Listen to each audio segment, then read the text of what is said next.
Message sauvegardé. Reçu le 13 novembre 2015 à 19h54. Allô mon amour. Excuse-moi, ça a été la course. J'ai pas pu te rappeler. Attends, je vais essayer de choper un taxi. Pardon. Excusez-moi. Je vais mettre le plus s'il vous plaît. C'est bon? Merci beaucoup. Ah, c'est grand luxe aujourd'hui. Je prends le taxi. Bon là, je vais boire un verre avec Lisa et puis si ça traîne trop, je me glisse dans le lit sans faire de bruit. Promis, promis.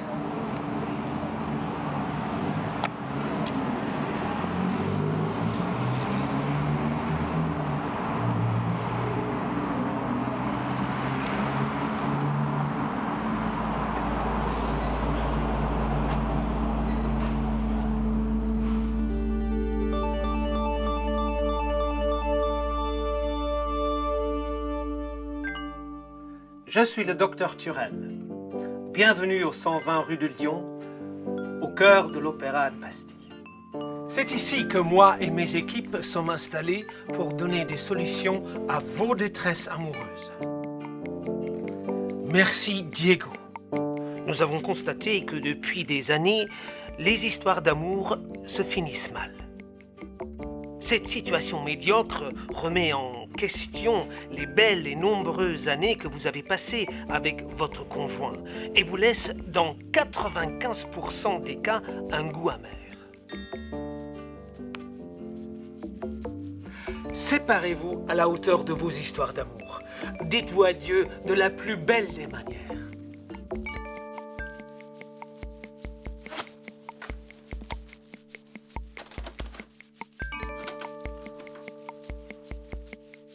C'est pour cela qu'ici, dans le cœur de l'opéra, nous avons mis à disposition une équipe à votre service, prête à réaliser vos plus belles scènes d'adieu.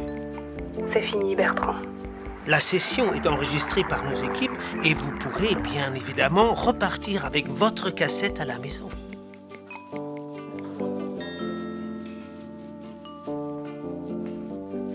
Les options et les modalités sont disponibles sur notre serveur téléphonique, où ma secrétaire sera à votre écoute. Bonjour, monsieur. Au 0886 0886. Soignez vos adieux, cabinet du professeur Turel, bonsoir. Oui, Marcus. Comment ça? Passez-la moi. Oui, madame. Bonsoir, madame. Non, le professeur Turel est en consultation, madame. Quel genre de problème vous rencontrez? Oui. Numéro 237. Oui, mais madame, dans le dossier, il est stipulé que vous voulez vous séparer dans une guinguette. Cela ne vous convient plus? Numéro 237. Nous faisons tout notre possible pour réaliser vos désirs, mais madame, peut-être que votre ex-compagnon trouve la guinguette plus romantique. Enfin, Sandrine, qu'est-ce qui se passe? 3 fois que je sonne sur la machine et personne ne rentre dans mon bureau. Numéro 237, je l'ai dit. Ah oui, pardon, c'est moi, mademoiselle. Mademoiselle. Sandrine. Monsieur, je vous prie, c'est par ici. Oui, pardon, madame. Oui, madame. Très bien, madame. Un commentaire sur la sonnette. Pardon? Tada, tada, tada, tada. La forêt de Sherwood. Ah, très bien, je crois. Ah, je ne suis pas convaincu. On trouvera. C'est la première fois que vous venez ici, oui? Non, je suis venu ici il y a, je sais pas, 2 ans, voir la bohème avec mon ami. Non, ici, dans mon bureau. Ah oui, je pensais pas qu'un truc pareil puisse exister. Et comment avez-vous trouvé ce truc pareil? Pardon. Je voulais pas être vexant. C'est juste que, à force d'écouter ses proches, on a tendance à accepter tout et n'importe quoi. Vous savez, j'avais votre âge lorsque j'ai mis pour la première fois les pieds dans ce bureau. Ah bon? Vous avez toujours travaillé à l'Opéra Bastille? Je suis docteur, monsieur. Je suis ici pour essayer de soigner les cœurs brisés, non pas pour les divertir. 237. Installez-vous, posez vos documents sur la table. Alors, je vous ai amené le message téléphonique et la photographie. C'est les derniers souvenirs que j'ai d'elle. Ah oui, monsieur Prigent. Je me rappelle.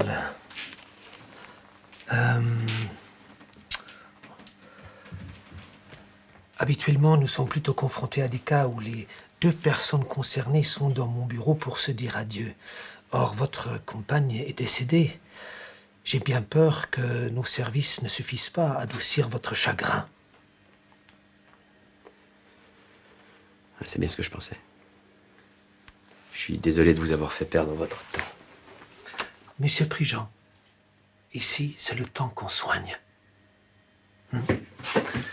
Asseyez-vous sur la table. On va passer à l'examen. Oui, oui. Très bien. Vous allez suivre mon petit doigt. Je vais vous donner une gifle, c'est pas grave, d'accord? Et hop. Chut.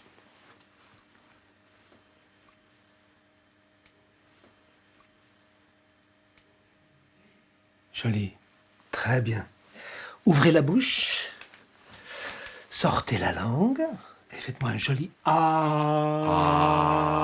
Professeur! Non. Ah si, urgence. Nous avons un gros problème sur le décor guinguette. La patiente refuse de tourner la séquence. Je suis en consultation, Sandrine. Oui, mais sauf que la patiente persiste à dire qu'elle ne sait pas danser et qu'elle ne veut pas dire adieu de cette façon. Que fait-on? Bon, quel est le genre musical de la séquence? C'est une valse. Pensez-vous qu'elle sache compter jusqu'à 3? Bah, j'imagine, hein. 1, 2, 3. Ah, alors dites-lui que tout ira bien. C'est tout? Oui, Bon, bah, je fais passer le message. c'est bon. Ils ont coupé. Un instant. Marcus! Viens! Dans votre dossier est écrit intérieur, nuit, voiture. Ouais. C'est ça? Je m'imaginais m'immiscer dans son dernier voyage. Mais bon, c'est peut-être ridicule, moi j'en sais rien. L'imagination, c'est les yeux de l'âme. Allons voir ça de plus près.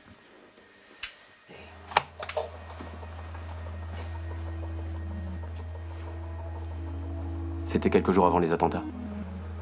On avait improvisé une valse et joué aux jeunes mariés sur le pont Saint-Louis. C'est le premier souvenir qui m'est venu. Un très joli souvenir quand même. Si vous le dites. Gardez précieusement votre photographie, elle vous sera réclamée lors de votre expérience. Une petite signature ici. Une comédienne se chargera de vous laisser le message que vous nous aviez confié. Et bien sûr, un disque laser vous sera remis à la fin de votre Ah oui, expérience. non, par contre, moi je veux pas de disque laser. Je veux juste repartir avec ce souvenir dans ma petite tête. Vous êtes un sentimental, monsieur Prigent.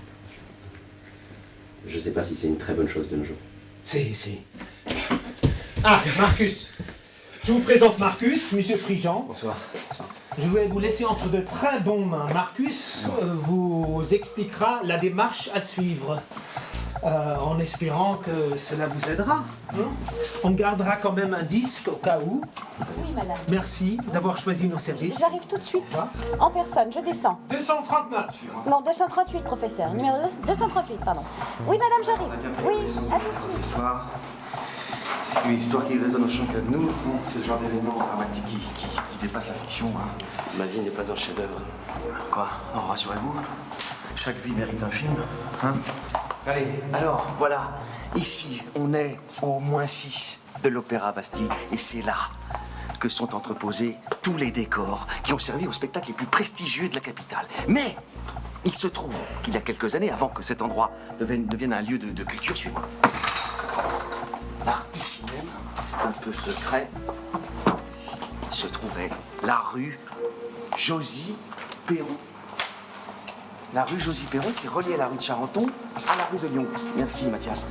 Et c'est au numéro 86 que le docteur Turel exerçait son métier avec passion, celui de médecin de quartier.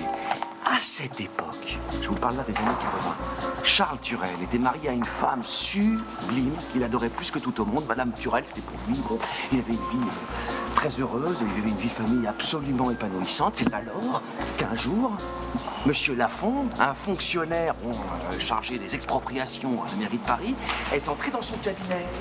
Entré, mais pas pour se faire soigner. Ouais. Pas pour se faire soigner, pour lui faire signer un papier. Et ce papier stipulait que Paris avait comme projet la construction d'un opéra dans cette zone. Alors que le docteur Turel était sur le point de signer ce contrat qui allait quand même lui permettre de partir pour une retraite dorée et très anticipée, eh bien la foudre a frappé 86. Bam, bam, bam, bam.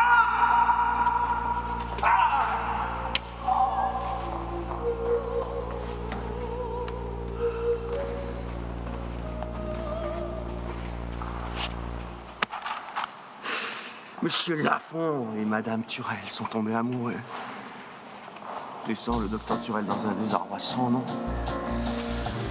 Écœuré par la situation, le docteur Turel a refusé catégoriquement la vente de son cabinet, contraignant ainsi le projet de l'Opéra Bastille, et sa détermination a été telle qu'ils ont été obligés de construire tout l'Opéra Bastille autour de son cabinet. Et c'est depuis ce jour-là, et avec voilà ce traumatisme, cet amour volé, que depuis plus de 30 ans, le docteur Turel soigne les cœurs brisés.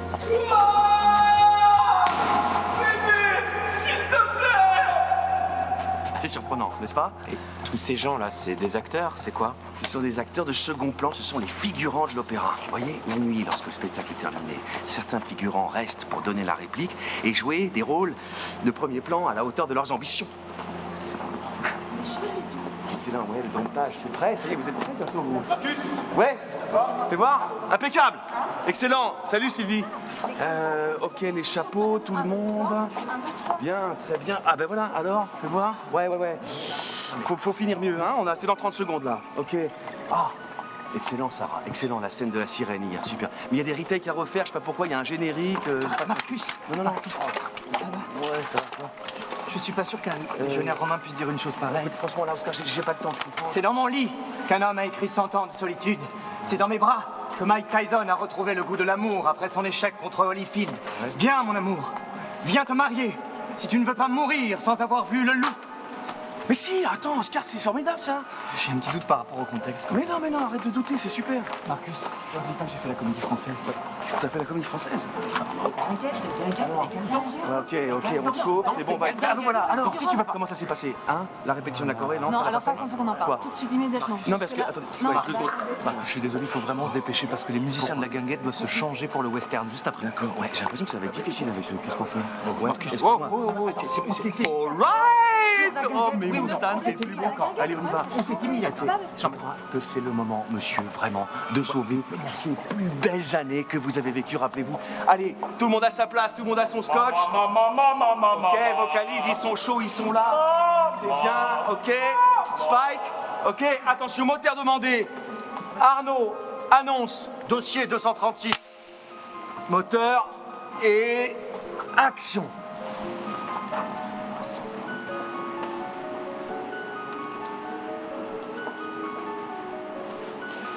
Laisse mes mains parcourir le chemin de ton corps. Je ferai avec toi ce que le printemps fait avec les cerisiers. Tu es à moi, femme aux lèvres douces. Mon amour? Qu'est-ce que tu fais? Arthur, je suis désolée.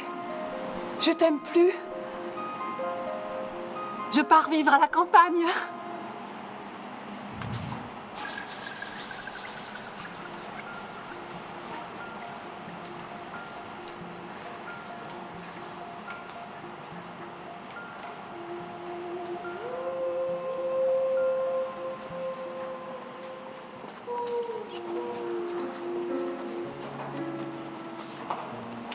Mon souvenir a démarré? Non, pas encore. Mais le temps approche. Je m'appelle Sarah. C'est avec moi que vous allez tourner la scène du taxi. Je vous remercie de vous prêter au jeu. Je sais que c'est un peu délicat. Je vous en prie. Je vais avoir besoin de votre aide pour apprendre à mieux me connaître. Qu'est-ce que je dois faire? Votre souvenir se fera là-bas, près de la porte de sortie. Très bien. D'abord, j'aimerais savoir où est-ce qu'on s'est rencontrés. Sur les quais. C'était un 14 juillet. On a partagé une bière et on a parlé de Michael Jackson toute la nuit. Notre premier baiser. Rue Amelot. Il était tard et T'es rentré chez toi, au numéro 17. Notre plus grosse dispute.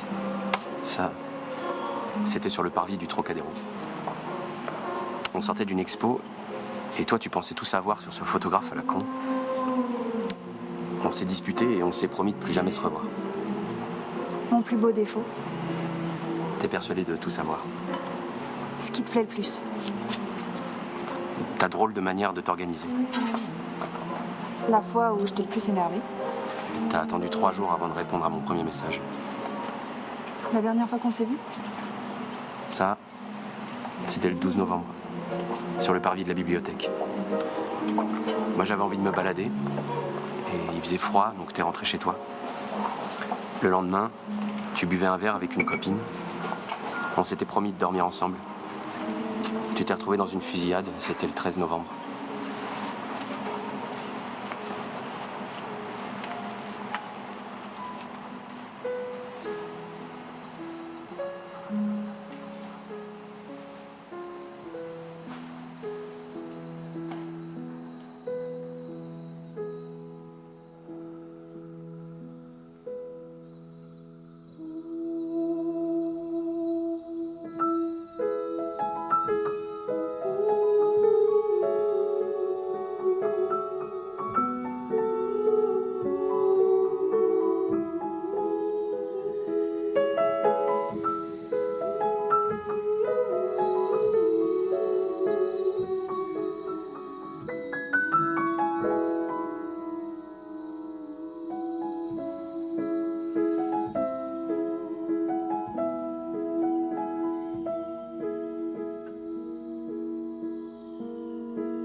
Quand on sera arrivé sur le décor, on va me passer un téléphone.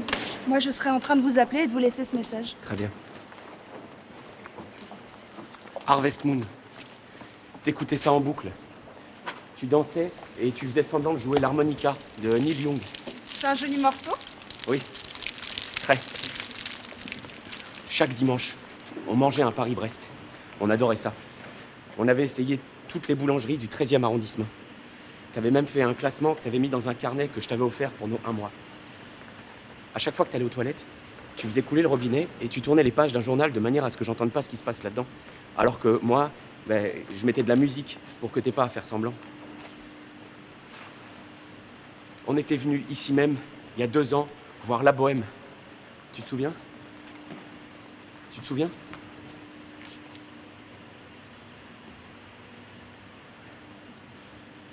On s'était fait beau pour l'occasion.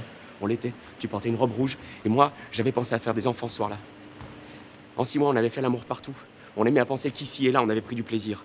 Rue Crémieux, rue Mouffetard, avenue de Choisy, parking des Galeries Lafayette, boulevard Beaumarchais, rue de Belleville et le square des Buttes de Chaumont. On est arrivé. Oui, le thème est prêt, monsieur Prigent, c'est bon. Bon, si le thème est prêt, alors... Ça m'a fait plaisir de te rencontrer. T'as l'air d'être un chic type. De même.